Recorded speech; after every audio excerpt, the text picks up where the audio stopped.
Hey, you know what's better than part one? A part two. We got part two of the Menagerie next.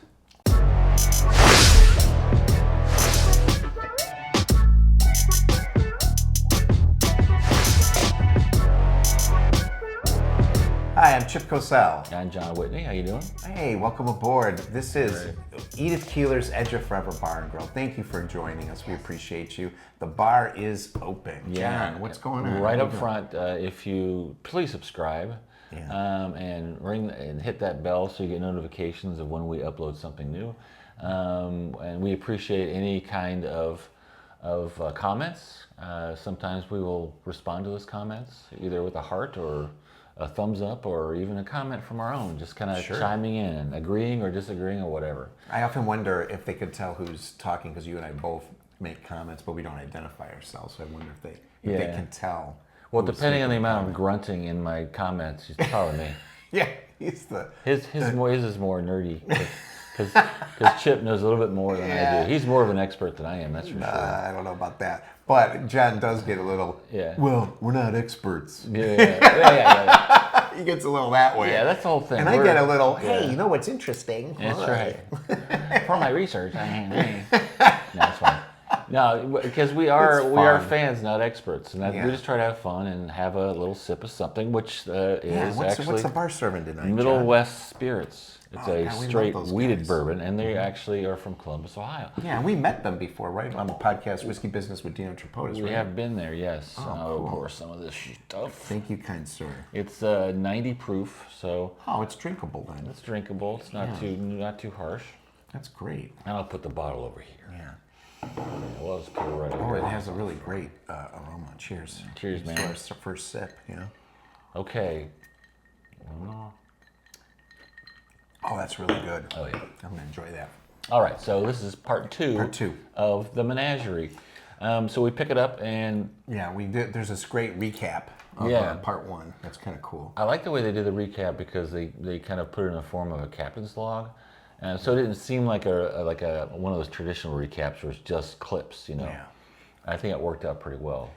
It did. And Kirk seems really concerned about his friend during the recap. So it has more. It's a recap that's motivated by plot. I think. And it's the first time I really just thought of it just now. But the first shot of it is kind of interesting. It's like this tracking shot where it's like Kirk, and then it goes to Spock, and then it pulls back, and it's Mendez. Yeah. And Mendez is in like a profile, and and he's like, "How do you plead to the unlawful taking of this starship?" Yeah. And it's like, very artsy. It's an artsy, like the director was getting, it was his, like, this is my way I'm going to do it. And Spock says guilty. Yeah. And he says, of sabotaging the computer of this vehicle and locking Commander Pike to Talos 4 or something like that. I forget what he was saying. Yeah. But it's kind of a weird way to open it. So it's a very avant-garde type shot. It's like they're in some kind of a group. Like it's their album cover. Yeah. It's very weird. It should be in black and white. So I like the recap, the way they did that. Yeah. Go to the open, right? Right. Then it goes to the opening, like the regular Space the Final Frontier stuff. Yeah. And then we're going back after the commercial. It comes to the courtroom, and Spock is explaining that the Keeper has taken control of the monitors. Yeah. And that we are getting that we're getting everything from the Ethiopians off Talos 4, right? So we kind of pick it up, and Pike is waking up inside his cage. Yes. Yeah. Yes. That's where it picks up. He's getting up, and he's like he's testing the walls and everything, looking around for something. Yeah, that's it. He hits the wall. And then the buttheads walk in from the elevator. Right. And they start fucking with him. Like they're talking about him and just as if he's not there. Right. And they're going, soon he will tell us about the power of his vehicle. Yeah. Whatever. That's funny. But they're basically telling her crew, his crew, I don't know, its crew, what he's going to do next. And he's like, and now watch him display feats of strength as he tries to just bust through the wall. And he catches himself. Is like, whoa, okay, right. Exactly. But he does it anyway. He busts up against it. And he's like trying to reason with him and talk to him. And this is where he finds out stuff about how, there was no crashed ship, and that kind of thing. Oh, those things. And he's like, well, there's always a way out of a cage. Yeah, he says the line, the cage. Yeah, cage. Yeah. I know we're probably skipping over a lot of stuff, but we, if you want to watch our critique, watch our first episode. Yeah, I think that was a good one. So we may be skipping around a little bit more around it because we want to talk about the courtroom stuff and about that too. And so one of them says, that his capacity is perfect or whatever. And he says, good, we will start the experiment. Yeah, and that's where it's like, what? Yeah. Experiment? And now we're in a meeting room. Yeah, we go back to the conference room. Yeah. Oh, we go to a conference room, and Spock is talking about how everything was an illusion. They were never there at the camp. Yeah, and the doctor's there, and he's kind of talking about, it's how crazy it is about the illusion. And the doctor's the one giving a lot of the backstory. Yeah, kind of like making us remember kind of little things here and there, Yeah, the doctor's giving us backstory by talking about how, so they never existed, they were never there, they have the power to make us believe in anything, as surely as this table is right here, it's hard. Something like that. Yeah, and then one of the other crewmen is like saying, why don't we just go ahead and, we tried our hand phasers, but now we can get the power of the ship. Let's go down there and really blast them. Yeah, Jimmy Neutron guy. Yeah. He totally looks like a kid from the 50s, He's like, has that look to him, that weird young go-getter look. And number one agrees, and he says, okay, let's prepare ourselves. Let's get something down there. We're going to try our hand at it. Yeah, they're going to transfer the power of the ship into this giant gun, which in our first episode I said, John, why didn't they just shoot the phasers of the ship, Enterprise? Right. But I guess they didn't figure that out. They didn't figure it out. It was really super early. Yeah. And then we go, and the buttheads are observing him, right? Yes, they're observing him. That's where one of them says, thousands of us are probing the creature's mind. Right, and that's the one I think that looks like Teller from Penn and Teller. So like separated at birth. But that would have been a hell of a birth with that butthead guy, man. That was for sure. It got a episiotomy, man, that one. Okay. That's right. Oh man, that was not a comfortable birth. Yeah, this says what'd you say? Did you say this about thousands of? Oh, it was about his capacity for memory is astounding. Yeah, because they could go deep into his memory. And in part one, he was talking to the doctor about Rigel 7 and coming off of that mission. Right. Exactly. Where there was all that fighting and everything. Which is where we go to the first illusion. He's down on this planet, Rigel 7, and he's standing there, like going, it can't be or whatever, and then all of a sudden Vina is running up to him. She's running up to him on this great mat shot, running up to him, and he's talking to himself like, everything's exactly how it was just 2 weeks ago, except you. Yeah. You're the only thing different. And she's like, let's go, come on, we've got to go. Yeah. He's coming. And then she like rips her away from him, and she does this weird face, and she runs away. It cracks me up the way she like twists off his arm, and then she like runs away. And she's like, the killer, Yeah. You must kill him like you did last time you were here. Yeah. And he's like, hey, this isn't real. This is some kind of dream. Yeah. He's totally about that. Like he's not, just can't believe it. He's really trying to. And then meantime, she's giving juxtaposition. You can totally feel everything here. Yes, it's not real, but you're gonna feel everything, all the pain and everything. So you've got to kill him. Now, one thing about it, like during this whole sequence, if you notice, they do ADR, automatic dialogue replacement. They record dialogue after they do the on-set recording of it, and you could totally tell they like gave her a note to make her voice all raspy and something like, I'm a princess, that kind of voice. But if you notice her facial expressions and the way she's giving her lines, like it's like straight Vina, like I think a powerful character of Vina, like, but they had to like, you got to be more, attractive and like, I'm a princess, I'm in harm's way kind of thing. Yeah, and there's the big fight. It's the big tall guy, and he's like, they're fighting, and she calls him the killer at one point. And the music is way different because I think if this was Kirk universe, it would be and it's not. It's some completely different arrangement. Yeah, it's like French horns. Yeah, something. And they're like close to it. It's like bum, bum, bum, bum, bum, Almost the Almost. Kirk fight music. Yeah, it is. And then so he falls off the I don't know what the ledge. He whips out a knife. He does it, The sword at him. and then he gets turns him. at him, and he wants to jump down at him, and then He picks up this like busted spear. Spike, big thing, and then he falls on him. Falls on it, and then he dies. And then she's like, "Oh, my goodness!" yeah." And then the they go back illusion's to over. Yeah, the illusion's over, and they're back in the cage, and she hugs him lovingly. Yeah, the buttheads come in, and Yeah, and then like she breaks notices away. it. Like, "Oh boy."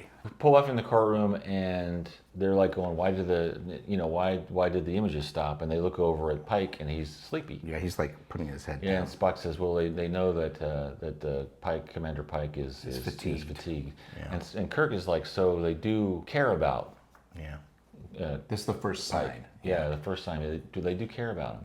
Yeah. And so basically, he wants to adjourn and let him get some rest. Now we go to commercial, and we're back in the courtroom. They're wheeling him back in, and some time has passed, and they're going to try to pick up where they left off. I'm guessing. Yeah. It goes back to the cage, and this is where they have a conversation, and she's like, "I can please you. I can be anything you want. I can please you. Just let me please you." I think that's when and then he he's says, like, "Yeah, "You you can can please please me. Tell me about them." Yeah, You know? tell me how they think. How does this work? Yeah. That's where this happens, right? I think so. Yeah. Yeah. And she kind of does. She hesitates. She doesn't want to tell him. Anything. It's like, "You're a fool." So is this where she says? So he's like talking about, "You're not real." Something, and he goes, "You're not real." Yeah, you're not real. Why would I have a conversation with you? You're not even real. Right, And exactly. She's like, "I'm as real as you want me to be." Exactly. And she's like, no, that's not good enough, So he starts like trying to. Right. She's like, "Don't you have a dream? Some dream that you want to live in? Yeah. If you have a dream, then I can live it out with you." She's really trying to coerce him into basically taking on this thing because she obviously is lonely. Right, man. And she needs a companion, so she's Because really we know hard. that she is actually human. Yeah. And, at some point, they cut to the planet's surface and they have the big ass laser cannon set up. Is that around now, or is it a little bit? That is around now. We go to the planet surface and they move that big gun down there. Yes. They fire up the big gun. Mm-hmm. Number one shouts. And they put these goggles on, like from a 1950s movie, like the Ants movie. Yeah, like the goggles of. I want those in the goggles. desert. All those goggles are cool. I love those goggles. And she's yelling commands into the thing, transferring power from the ship. Increase to full power! And the wind is going, and the comical lights and lasers are just. Can you give us any more? Yeah. That's how it goes. It's so great. More and more and more, and then all of a sudden she yells into the sky, "Disengage!" And then they stop, and the doctor's like, and she's like, "Oh, that whole top should have been sheared off." And the doctor's like, "Well, it might have been, but they won't let us see it because if it's an illusion, blah, blah, blah," something like that, right? Then they go back to the cage, and Venus says, "Okay, here's what I can do. Ask me questions, and I'll answer what I can." So he starts asking a series of questions. Yeah, how long is This is when she gets punished. Yeah. So he asked him about them, how long they've been here, why are they living underground. Yeah. She talked about there were wars, 1,000, centuries ago, and they were driven underground. Yeah, and they've forgotten how to repair their own machinery. Yeah, they kind of developed this whole mind thing to be able to basically entertain themselves. Yeah, and only now is the planet being able to support life. Right, exactly. So, that's why they want all these people of different species. Is that when procreating. he figures out that he's Adam and Eve kind of thing? Yeah, Adam and Eve. Yeah, but isn't he saying something like, "Yeah, but they need an Eve. Now where are they going to get a human woman?" Yeah, I can't remember exactly what she says, but the butthead kind of saddles up outside the window and doesn't like what she says, and all of a sudden she disappears. We go back to the courtroom. Do we go back to the courtroom? Yeah, because Mendez is like, "An Earth woman. So you were captured as breeding stock?" That's right. Yes. And one beep from him is saying yes. Yeah. And then Kirk says, "Why? Is raising him as some kind of zoo specimen? Why?" Right. And now we're going back to the cage. Right. And we go back to the cage, and the alien put out a little drink for him. Mm-hmm. She says, "Oh, drink it. It is a nutritional supplement that has what you need to survive. if the form and color are not appealing, we can make it anything you want. Yeah, he doesn't want to do it. Yeah, and he's like, fuck this. He goes, why don't you just make me hungry? Make me starving that I want to drink it. Yeah. Because you can't, can you? Yeah, you're starting to figure out that they don't have complete control of your mind.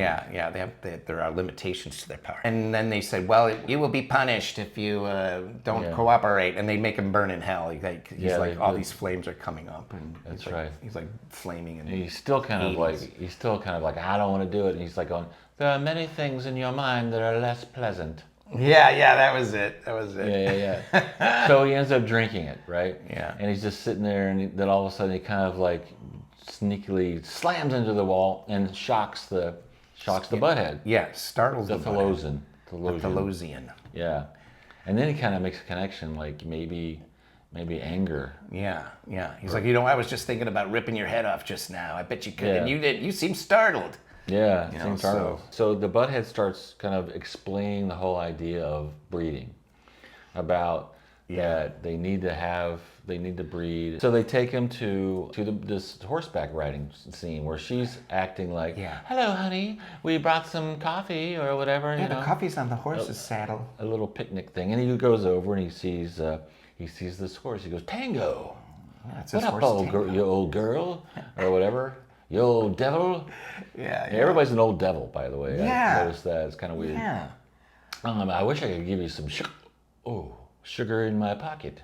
And he gives the horse some sugar. There it is. Yeah. As real as this tabletop. Yeah. So they start having a conversation. Him and Vina, and he's basically, he doesn't want to. He's not buying it. He knows that this is an illusion. He's trying to get some information out of her. Yeah. About can they think through hate? Yeah, right? It was during that scene, right? Yeah, that's right. And she's like, yes, you're right, but you can't do that forever. Yeah, because she tried it for a while, but after years and years of it, she just couldn't keep it up. Yeah. So they pretty much can control you any way they can. Yeah, and this is where she says they read her thoughts and found the perfect man that she would fall in love in. Right. He admits that he's attracted to her, and she says, "I can't help but love you." Yeah, and so the reason they picked Pike was because in her mind that guy was the perfect guy that Pike matched him. So he's like, well, yeah, I admit I was attracted to you when I first saw you. In rags, you're like a caged animal, unleashed with passions and beyond. Yeah, and then I really wanted you. Yeah, he's basically saying all this shit. Yeah, and then that triggers the next one where they go and they see the green girl. Yes, they're in that bar with the two door-to-door salesmen or something. I don't know who they. And please see the original episode of Edith Keelers' Edge of Forever Bar and Grill. Yeah, and we talk about that extensively about those two creepy guys. One of them's like, "Nice place you got here, Mr. Pike." Mr. Pike. And there's all this dancing and everything like that, and he's like uncomfortable. Yeah.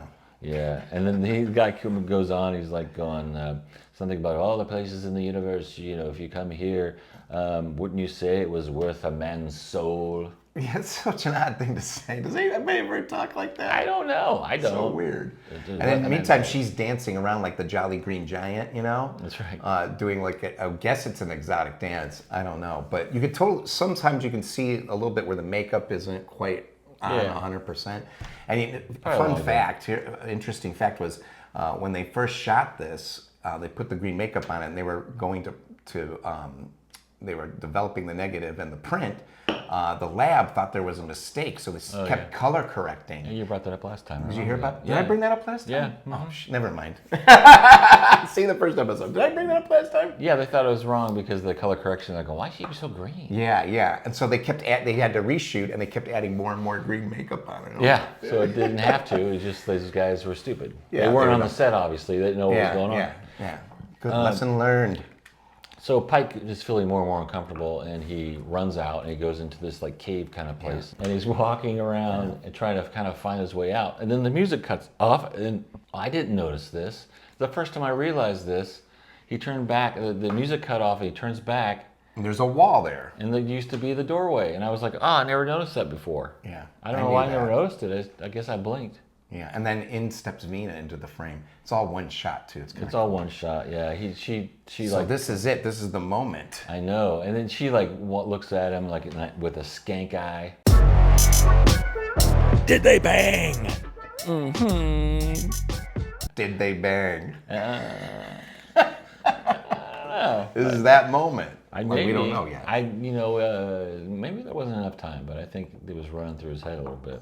Yeah, there probably was enough time because now we go up to the transporter room, and Spock and a couple guys and the two women are getting ready to beam down, and the transporter guy says, "What does he say?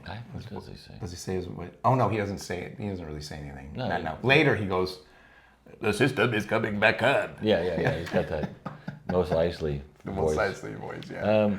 But no, so they're going to beam down, and only the women beam down. Yeah, that's right. This one Spock does. Go ahead, do that. And then Spock, the women! Yeah, really that's emotional. my favorite part. The women! The women! Yeah, it's great. It's good stuff. And we talked about that too last time, but we can't help ourselves. It's probably our It's most so favorite fun. moment from the cage. It is so great. My favorite Spock moment. The women! And so the women Beam into the down cage. into the cage, and Vina is like going, "No, I'm not finished." Yeah, she was like hugging him from behind or something, right? Right, and and then she's like, look up the red haired. She's like going, "I don't know why you're here. I've already been chosen." Yeah, she's really super jealous. It's kind of hilarious. Yeah, and she's like, "Chosen for what?" Yeah, like what? What are you talking about? I know. It's like, and then number one puts it together and says, "You mean like Adam and Eve?" Yeah, as in he's Adam and you're Eve. Vina looks at number one is like going, "Oh yeah, look at you. You're so smart. You'd make good children, like robots or whatever." Yeah, like you might as well merge him with a computer. I know. And then like number one is kind of taken back, and she's like, "Let's go, okay, bitch. I'm gonna fuck with you. Let's look at the numbers." Yeah, there was an adult Vina that was on that ship. And that was 16 years ago, which makes you, and all of a sudden, then the butthead shows up. She was about to lay into her about how old she was. How old she really was, yeah. That would have hurt her, I think. Yeah, definitely. Yeah. You don't want to talk about a woman's age, right? Never. Vina does not want to hear how old she is. I don't care how advanced and open-minded everybody is. You never talk about a woman's age. You don't. That might be an old thing, but I think it's still true. Yeah, I think so too. I think it's true. Okay. We're just kindly old gentlemen. Yeah, we are. We like to treat women that way. Yeah. And then the butthead comes in and talks about, that number one has got like a superior mind and would produce very smart offspring. Yes, intelligent offspring. Yes, intelligent offspring. The red-haired, the other girl. Yeah. She never thought she had a chance before, but now is beginning to rethink her situation. That's right. She thinks words to that effect. She has youth on her side and a high sex drive. Yes. They didn't say sex drive, but that's what they were saying. But they're implying it. They're implying deeply. it. Yeah. An energetic, acrobatic drive of will. Yeah. And, Something hilarious. And Pike is like trying to get himself fired up so he can't read his mind and stuff. And he's like, nah, I'm just trying to think of hate. Yeah. And then all of a sudden he gets punished. Yeah. And he kind of stops. He's being tortured and all the girls are watching him. They're like, what is going on? Oh, like, holy shit. You don't understand. And the thing is like, wrong thinking is punishable. Right thinking can be pleasurable, or something like that. Yeah, something like that, Yeah, something like That's that. great. And he walks out. Yeah. Okay, so time passes, and they're inside the cage, and they're all sleeping. And then Pike kind of, I don't know if he hears something. He's kind of like keeping an eye on the door, and all of a sudden he sees the door open, and they're going to grab the phasers because he threw the phasers down earlier. That's right, as bait. Yeah, because he knew that they're going to try and get the phasers. So he kind of quickly jumps up and grabs them. Yeah, he grabs them. And my question is, why didn't the Thelosian kind of know that he was not asleep? Yeah. Can't he read minds? Mm-hmm. But I guess you had to get him to open up the door. So he grabs him and he drags him inside, right? Yeah, and he starts to strangle him. And he turns into an ape, like a monster. And it's really great shot of him making this face. He goes, "All right, cut this illusion out, or I'll snap your little neck." Your neck. Yeah, It's great. You better stop, or I'm gonna twist your head off. Yeah, that's it. Yeah. He said both, actually. Yeah. Oh, did he? Yeah. And then he gets her up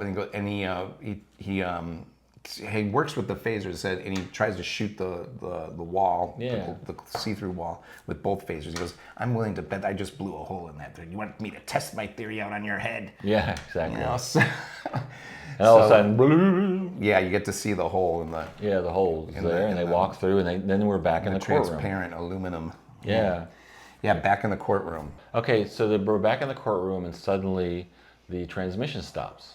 Yeah. And Spock doesn't quite understand why they've stopped.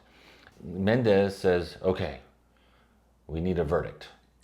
And then Spock is like, please, Captain Pike, please say no. Yeah. There's more to see. There's more to see. And then Mendez turns to Pike and says, guilty or not guilty? And beep, yes, guilty. And then Mendez says guilty. Yeah. And then Kirk is very sad when he delivers his verdict. Guilty, as charged. Yeah, as charged. And then we go to commercial, I believe. Yeah. Yeah. Cuts to commercial. Go to commercial. We're in the home stretch, boys and girls. Yeah. Mostly boys, because we know our demographic. Then it comes back from commercial. Yeah.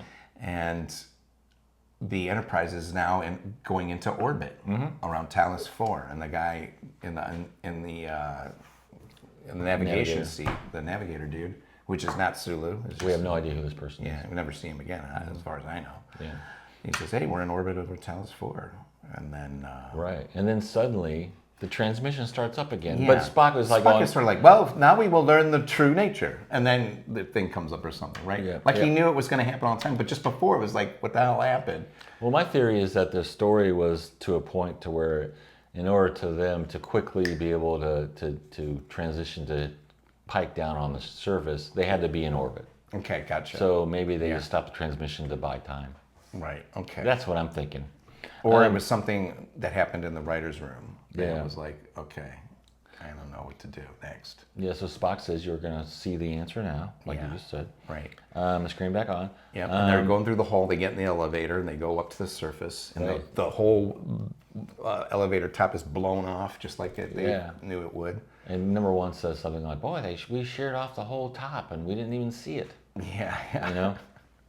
And then they kind of walk down at the bottom, and the butthead turns to him and says, "You are now on the surface of the planet, exactly what we wanted you to be. Yes. You will be able to recreate and procreate and make a life here for yourselves." Yeah, exactly. Make a life here for yourselves. Yeah. So he's like, no, that ain't happening, basically. And then number one takes her phaser and clicks it, and she's going to do an overload. Is this a deception? Yeah. And he goes, no, this is overload, and soon it will explode and destroy us all. I'm going to give you guys a chance. Yeah. You guys go underground. He says, how do you like this?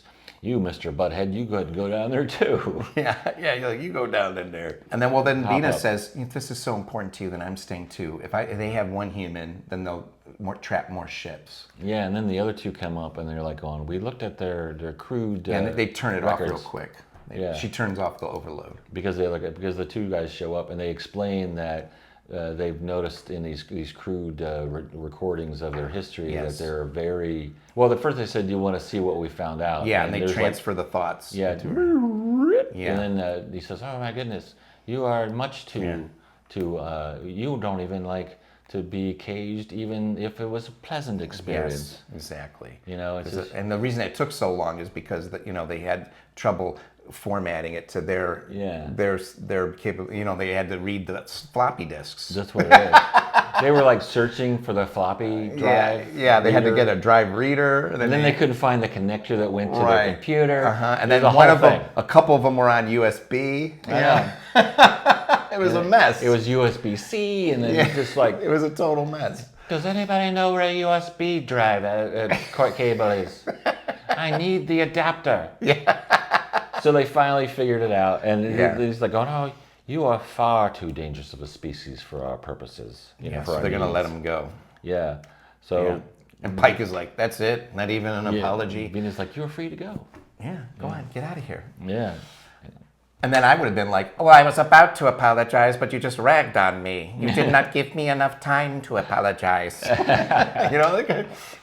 Give a guy a break. I know. So he says, "Okay, let's get out of here." Yeah. And then the two girls beam up. Well, then it goes to the transporter room. That's where your favorite guy goes. Yeah. Says what? I don't know. It's Captain. The system is Mr. Spock. The system is coming back on. Yeah. So they beam up the red-haired girl. Yeah. It's weird. They only beam up one at a time. She gets off, And then number 1 comes out, and Yeah. she's like, they're like looking back, and says, "Where's the captain?" Yeah, where's the kid? And He's down on the surface. then it cuts back down to the surface, and she's like, I can't go. And, basically, here's why. Yeah, so she turns into Hump Lady. Yeah, it turns into this old hump. And it turns out that she did survive the crash, but they didn't have a blueprint. And we talk about this in the first episode, too. In the first episode, They didn't have yeah. a blueprint. But couldn't she go with them anyway, and because you figured medicine, Modern and plastic technology. surgery could kind of put her back together. Yes. And she could have at least a decent life. Yeah, and in Star Trek The Next Generation, they would use the transporter to rearrange her gene sequence, to help with Something. all that humpback stuff. I think that was a possibility. Yeah, but she decides to stay, and so he goes okay, and he comes back up by himself. And and they are like, "Where's Shavina? Is she coming?" He's like, "No," and I agreed with her reasons. Right. And they walk off and they fly away. They fly away, and then we go back into the courtroom. Yeah. And Kirk is like is looking at Spock like, "I understand now." He turns to Mendez, and he's like, considering the situation, and then all of a sudden Mendez just disappears.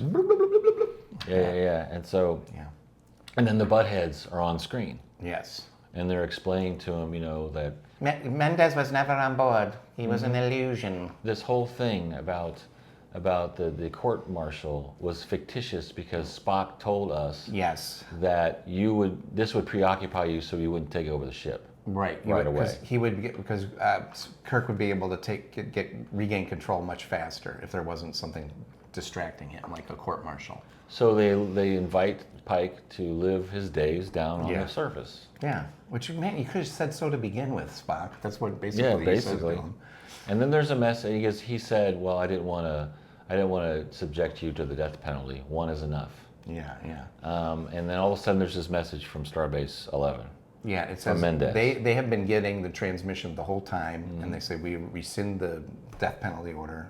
You're welcome to land on Talos 4," or something like that. Yeah, the message was like, "From Mendez, you can do what you want. Stop. Spock will not be prosecuted. Stop." It was really weird the way she read that. Yeah. Kirk goes, "Okay, take him to the transporter room, Mr. Spock. And by the way, come back and see me because I want to talk about your fragrant overuse of emotion," or something like that. It's like, No dude would be nasty. What does he say? he goes, "No need to be insulting, sir. I believe I was completely logical." Exactly, right. And so he takes them to the room, but we actually, when they leave, then the Felosians say, "Captain Kirk, look." And then all of a sudden we see the surface, and it's Pike going up the hill happily with Vina. With Vina, yeah. And off they go. And that's how they edited the pilot episode. It was in the pilot episode. Yes. It was just a smooth scene where, all right, you guys can go, but, she now has her illusion, and you have your life, kind of thing. And so Right. So she went all with. good. So she's this in the pilot universe. Had it been canon, she would have just went up and had a whole life with an imaginary Pike. That is it. And our next episode is what? The Conscience of the King. Yes. I don't remember a lot about it, but we're neither do gonna I. explore and find out about it. I know there's a Shakespearean epicacy about it. Yeah, so we're gonna have fun. And like I said, if you like what you see, go and subscribe, comment, hit that bell so we get notifications. Yep. And this is the only right. place you can find us is on Right. YouTube. We Right. don't do anything else. This is it. We Yeah, kept this is it. keeping it real simple. KISS. Keep it simple, stupid. That's right. Conscience of the King next week. And if you love Shakespeare, join us then. Oh, okay. That's gonna get me to turn on. Who doesn't love a great Shakespeare, Say goodbye, Chip. Yeah. All right. That's it. Till then, the bar's closed. Good night, everybody. See ya.